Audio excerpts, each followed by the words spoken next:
தற்போது கிடைத்திருக்கும் முக்கிய செய்தி, ஈரோடு அருகே எல்லைப்பாளையத்தில் ஓடையில் சாயக்கழிவுகள் வெளியேற்றப்படுவதால் மக்கள் அதிர்ச்சி அடைந்துள்ளனர். இது குறித்த கூடுதல் தகவல்களை நமது செய்தியாளர் பாபு வழங்க கேட்கலாம். வணக்கம் பாபு, விவரங்களை பதிவு பண்ணலாம்.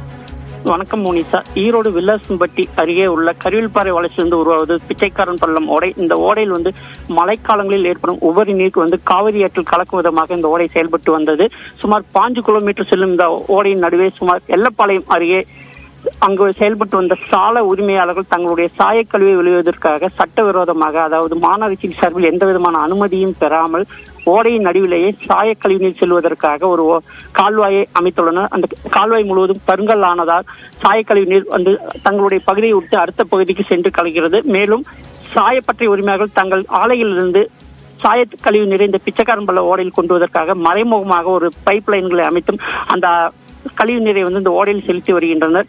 இந்த ஆலை குறித்து சமூக ஆர்வலர்கள் மற்றும் விவசாயிகள் மாநகராட்சி அதிகாரிகளும் பல்வேறு தரப்பிலும் புகார் தெரிவித்தும், ஆனால் மாநகராட்சி அதிகாரிகள் இதுவரை இந்த கால்வாயின் மீது எந்த விதமான நடவடிக்கையும் எடுக்காமல் இருக்கின்றனர். மோனிசா,